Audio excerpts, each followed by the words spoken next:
Hello and welcome back after a video of technical difficulties. I am joined once again by my two good friends who are very forgiving, Andrew and Will. Andrew, how are you? I am doing fantastic. To be honest, I just realized I haven't changed my shirt. I'm wearing it again. That's all right. We'll ball with it. 7 whole days with the shirt on. Wink. Man, that's a long time to go. How about you, Will? Did you change your shirt in the last 7 days? I did, yeah. Fortunately, I did change my shirt. I washed it, put it on again. Oh, good. I didn't wash it. I just put it back on. I was like, why not? That's like socks for soccer players, you know? We don't ever wash them because it's good luck. That's disgusting, but it's the truth. The more you know. Anyway, guys, thank you for joining me yet again for another episode here. Today, I want to go over... I want to do a State of the Union address. I know it's usually reserved for the president, but I want to do a State of the Union address and a State of the Union discussion with you guys. And I want to talk about the U.S. men's national team. Now, we are fresh off of the first ever inaugural season of the Nations League. The first ever Nations League in North America, and we are the champions. My friends, and we'll keep on fighting to the end. Shout out Freddie Mercury. Rest in peace.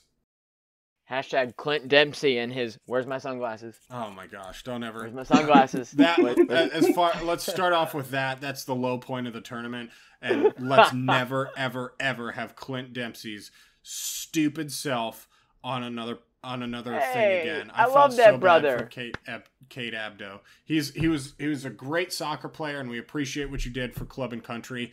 But don't ever get on CBS Sports again and commentate and do some dumb stuff like that again. I know most people liked it, and they were like, "Oh, it's funny," but I mean, like, what are you doing, dude? What did you guys think? Anyways, Will, how are you doing?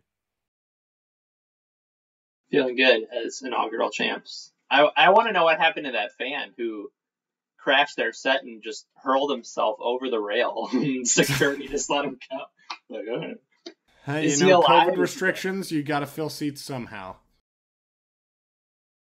I think fans are losing their minds, to be honest. It's like we all forgot how to behave. COVID hit, we don't get to see anybody, no association. Then all of a sudden, hey, we're back to fans and people are just losing it. I've never seen so much trash thrown at an athlete in my life. Well, you know, we got to fit like a season and a half here into one like short inaugural season with limited fans. So you've got like... They're not monkeys. They're not animals. No, you don't they're throw hooligans. They're trash worse at than them. monkeys. So you've got like all this time where you haven't been in the stadiums and there's a limited number of people. So like this limited number of people have to make up for a season and a half and for a whole stadium of fans. So the shithousery is real. As terrible as it was, I mean, it made the game more dramatic, which was kind of exciting. Yeah, that game did not need any more drama. But I feel like the excitement was already there. Then you're just starting to throw trash at athletes with then just... I don't know if it's just because I feed off that stuff. I love it, but I can't wrap my head around as a fan taking a cup, especially that I paid $10 for, and throwing it at somebody's head. I mean, I guess you could call it a pretty trashy performance by the American fans. On that terrible pun, let's move on to something else. Oh, God, John. I'm a dad. I can make those jokes. Anyway, I want to talk to you guys about... So this isn't the only international tournament we have this summer. We've got the Gold Cup coming up on July 10th. And we've got World Cup qualifiers coming up right after that. And the World Cup next summer. Boys... How are we looking? Will, I want to start with you. You're our U.S. and MLS soccer expert. How are we looking? What's your opinion of the team? Did we deserve to win the Nations League? I mean, the team showed a lot of heart, which is what I like to see. I think out there on the field, like, maybe things still aren't clicking like we'd like to see with Berhalter's system. I think there's still a lot of questions. But just the toughness of going down in the second minute of the game and coming back and going down again, and just the quitting these guys. It makes me think of the U.S. teams of old that had a lot of heart and like like the Landon Donovan and Clint Dempsey teams that we talked about briefly. A lot of heart, not a lot of talent, in my opinion. But Andrew, what do you think? How are we looking? You don't think we have talent, Jonathan? I think the opposite. I think this is the best U.S. men's this is the best U.S. men's team that has ever been. I think in the past they had a lot of heart and not a lot of talent, and this time they have a lot of talent and a lot of heart. And I mean, you guys know what I think. I think 2022 World Cup is not going to be our year. I think we might get out of the group and maybe get to the round of 16 again, as is tradition, and then we fall out.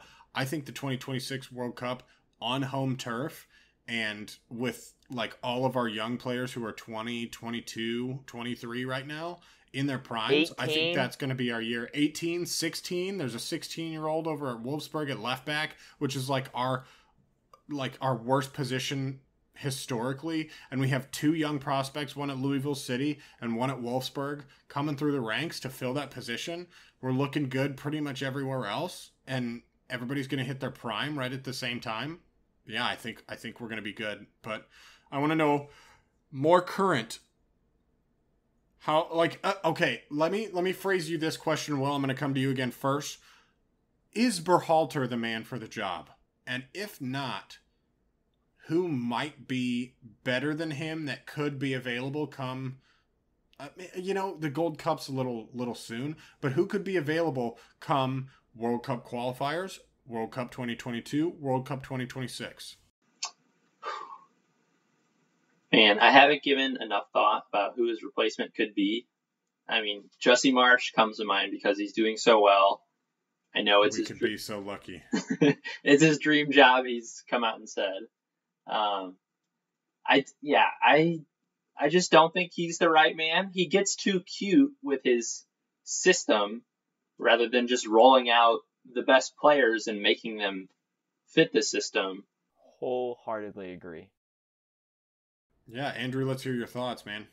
I can't even get on my soapbox about this game. I was furious.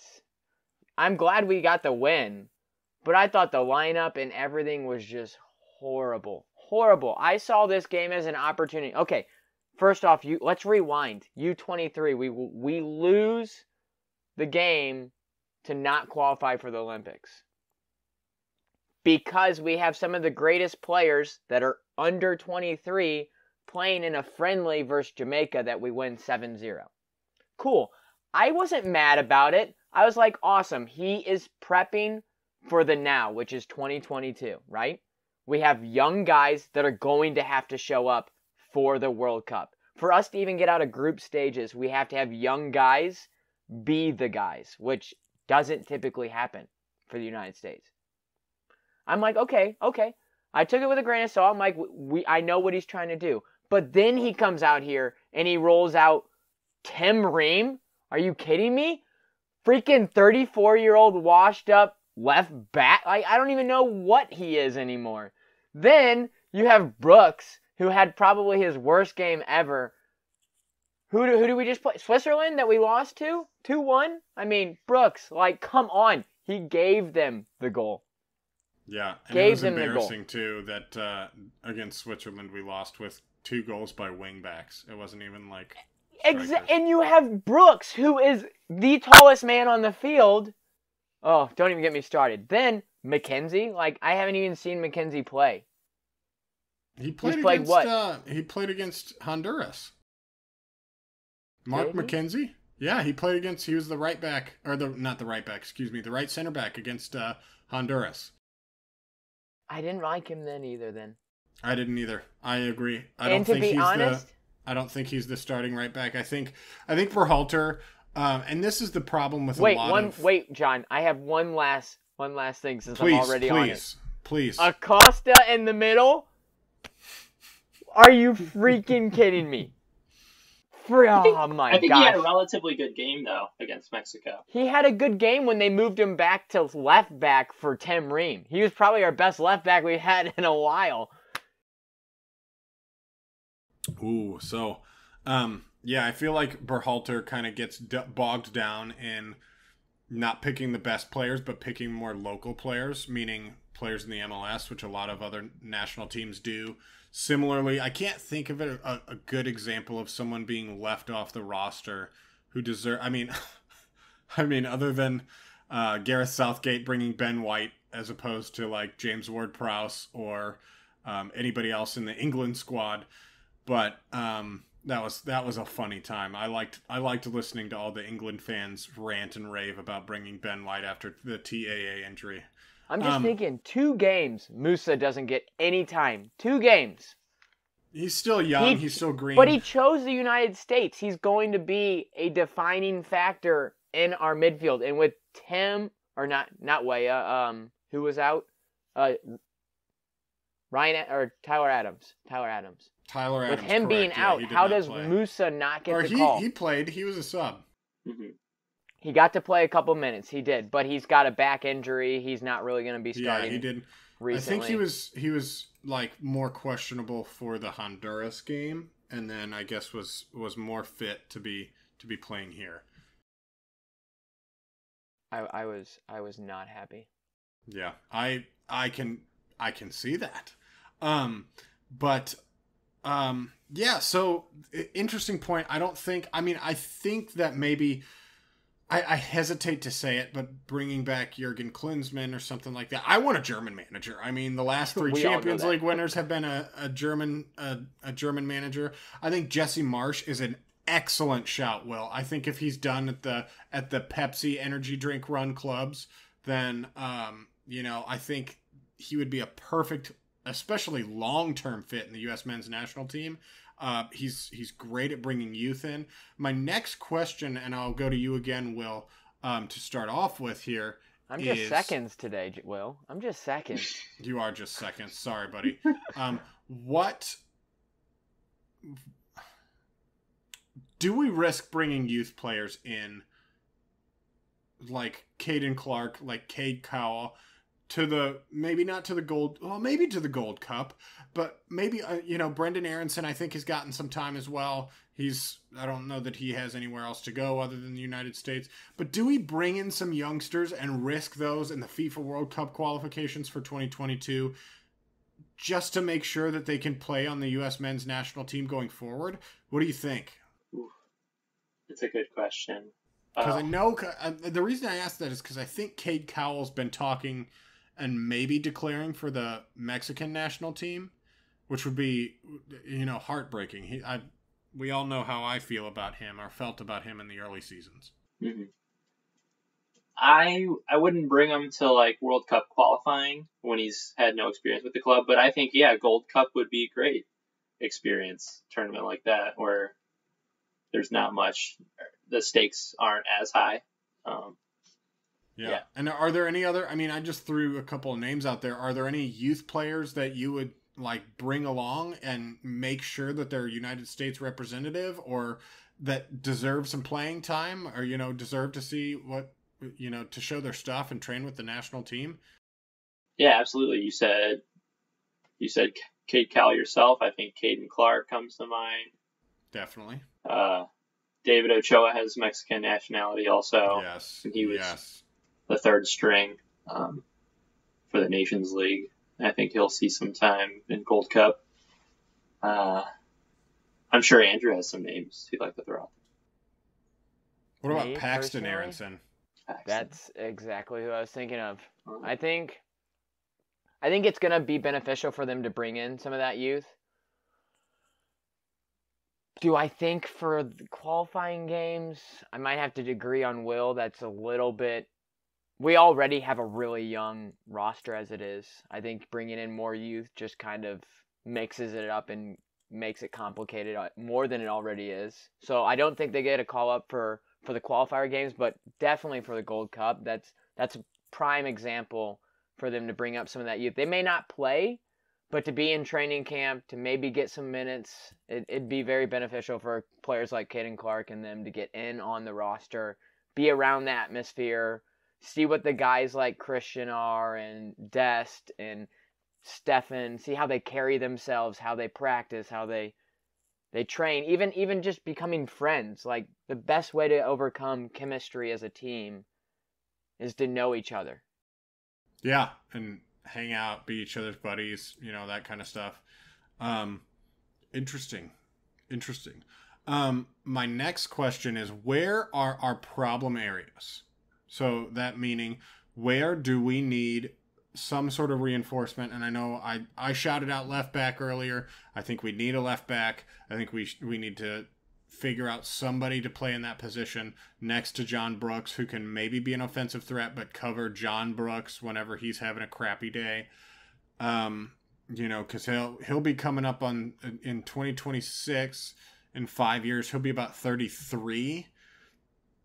So he'll be a little bit past it. So where are our problem areas? Does Reyna belong on the right wing? I think he's a 10, but I don't know who we would play. I know that Berhalter likes to play a flat midfield 3. Does he belong on the right wing? Does he belong at the 10? Who would we put on the right wing if he was a 10? What are your thoughts? Andrew, I'll go to you this time because I love you. I have not thought of this position until this injury happened. Aaron Long, I did not think of how important he was. I mean, he's always there. He was there.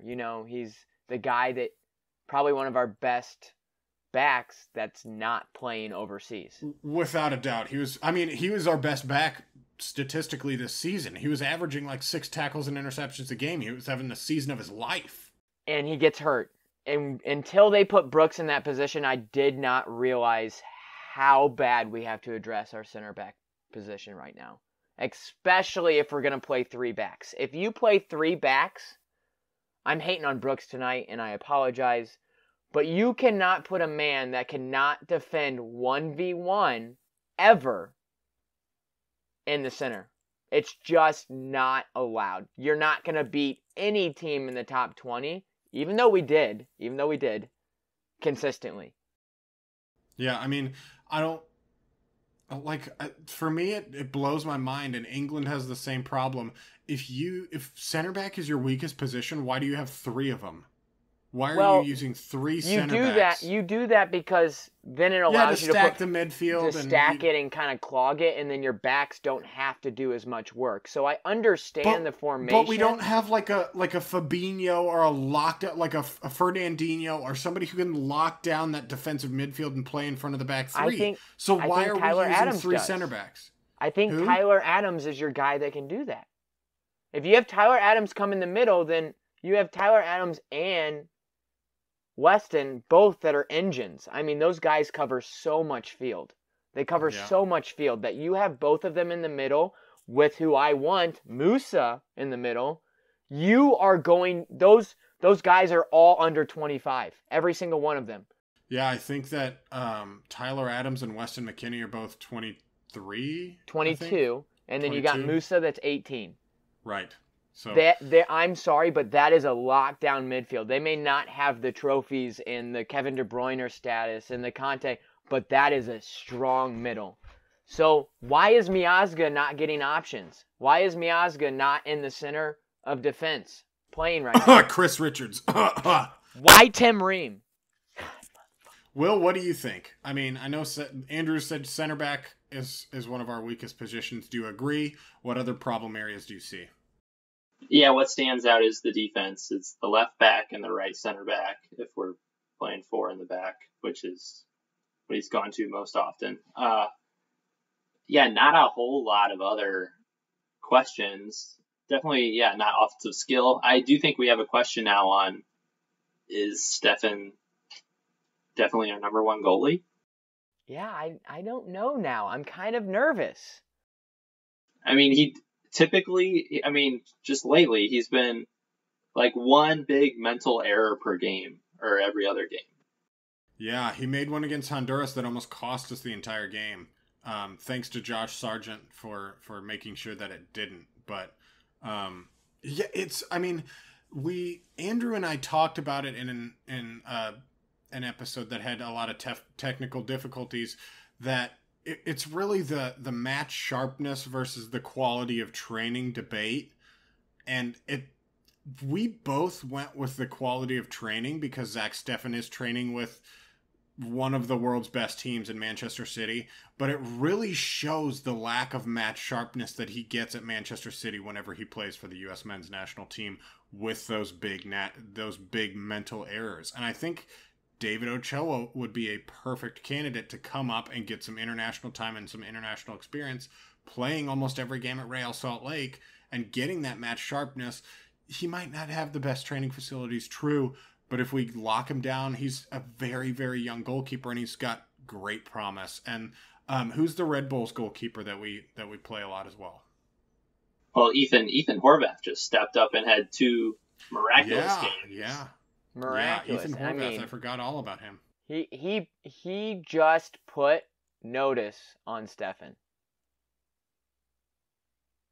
With Stefan being hurt and the capabilities, not only coming on as a sub, but as a goalkeeper sub.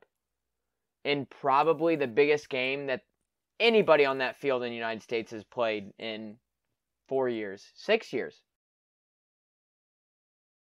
8 years, 10 years. I'm just trying to think when the last time the United States played a meaningful game that truly put pressure on them that was for a title. And he came in, what? Was that the 68th minute? For a title, I wasn't gonna say for a title, but one of the games that springs to mind is the 2010 World Cup when we played Belgium in the. That's over 10 years ago. Yeah, that was 10 years ago. Well, and then 20.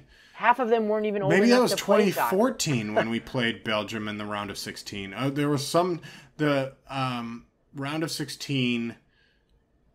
11 years ago now, good Lord. And then 7 years ago, I think it was against Belgium and we went out to them. But yeah, those were the most meaningful games that come to mind. And to have Ethan Horvath come in and save our skins, then yeah, that's a big deal. I have one other spot that we haven't said. Please. The 9. Yes. Thank you for bringing that up. Is Sargent our starting 9? I almost feel like his past 2 games, he's been playing like a 10.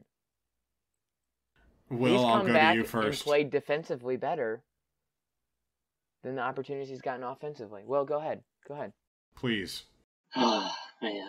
As a St. Louis homer, I want Sargent to be the starting 9. He does many things well, but the one most important thing is putting balls in the back of the net, which he just doesn't do.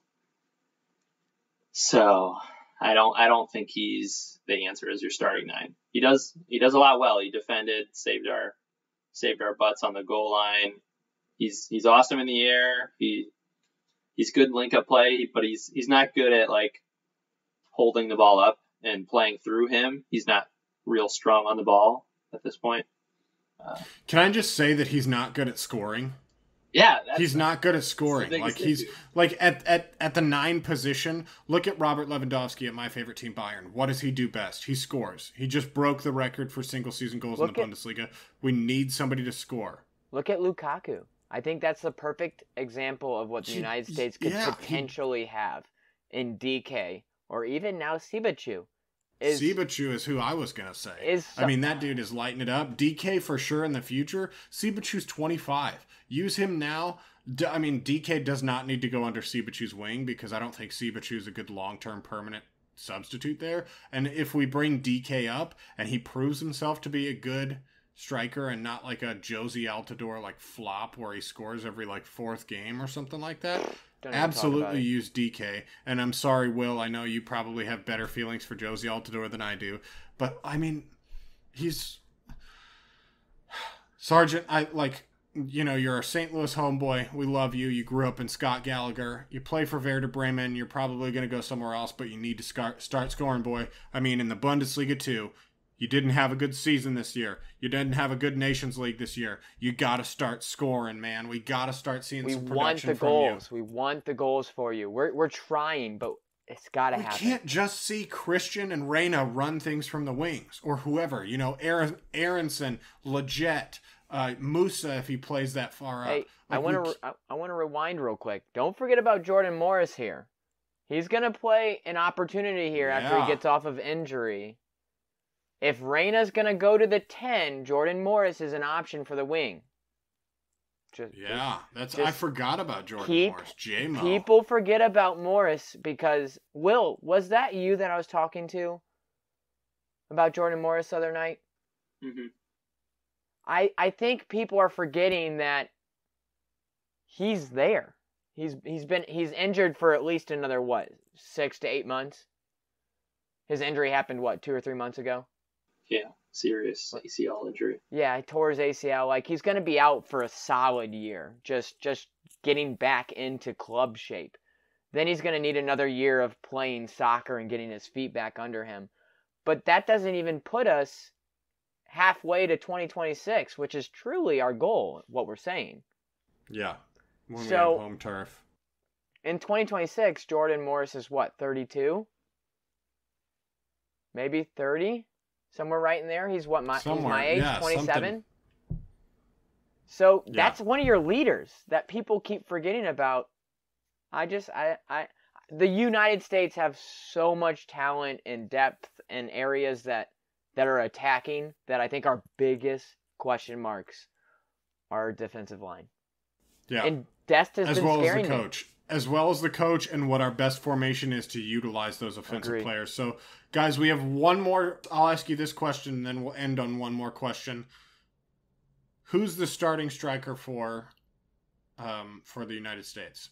Coming up for the Gold Cup, going into the World Cup 2022, and then furthermore for future tournaments. Will, you take this one. I mean, I hope DK gets the run at the Gold Cup. Because, I mean, we haven't seen enough of him yet, the team. 2022, I mean, oh gosh. Don't even know where Josh Sargent will be playing next year right now. I guess Jordan Seabach. Could we see Josh Sargent on the right wing? Like we've said that he tracks back. He's more of a false nine. He can be a creator. Can we see him on the right wing, Will? I could see it. He's good in the air though. So I kind of like him in the middle. I don't know. Maybe it is his best position. Maybe like an inside forward. Yeah. I don't know. That's possible. That's a good question. So, all right, Andrew, could we put him on the wing, and who's your striker? I think Josh Sargent could be an option in the wing, but I'm telling you, I'd like to see him at 10. I know you want Reyna there, but I would like to see him kind of playing like a false nine and see what type of opportunities we could get from him, because then that frees him up a little bit. He can hide in the midfield a little bit and then make his runs to go get the head on the ball, because we all know how great he is in the air. I think if we can develop Christian into more of a scorer and get Reyna to be a big scorer and make them more of inside forwards, then yes, I could see Sargent in there. Otherwise, he needs to start more with the offensive production if we're not going to use the Liverpool system where our two wingers are our scorers and Bobby can, or Sargent in this case. I want to see DK and Sibachu kind of taking the reins. I 100%. I want them getting some nods. I'm not sure. I lean more towards DK. We've had this conversation off camera. We know. I think DK is going to be the next. DK is going to be 2026. I think we can all agree on that. But I also want to mention a few names like Gio. I mean, Nicholas Gio is an option. We've got Matthew Hopp. Oh, that Gio. Thought you meant Gio Reyna. Nicholas Giacchini. Yeah, Giacchini. I also think Matthew Hopp is going to be an opportunity for us to kind of see. I forgot about Matthew Hoppy. See him Justin come before Shea. 2026. Justin Shea could be an option at right center back along with Chris Richards, both Bayern boys over there. So anyway, my last question for you, and it'll be a quick one. Are we going to win the 2026 World Cup? How far do we realistically see us getting? Yes. Will? Andrew says yes. Okay, we're going to win. Will, what do you say? I want to see us. I think a reasonable goal is to make the quarterfinals. I agree. That's exactly what I was going to say, is get past the round of 16 curse, I guess you could say. But get to the quarterfinals, I think there's going to be a lot of teams that are going to be really good then. I think Portugal's got a lot of young talent that's going to be and they're going to be a really good team. England. France has a lot of good young talent. Spain. England have a lot of young talent. Germany just won the U21 World Cup, so they're going to be nasty, or Euro Cup, excuse me. So they're going to be nasty. But guys, thank you once again for joining me. Quick plugs. We don't have a lot of time. Is there anything you guys would like to plug? Hey, comment, like, go back to our videos, check out our newest video that we talked about all kinds of Our things. Euro Cup predictions. Our Euro Cup predictions and how many options we have of great talent. Spicy. Will, anything else real quick in the last minute? Go follow us on the socials and watch the European Super League episode. That's right. Thank you guys very much for watching, and we'll see you next time.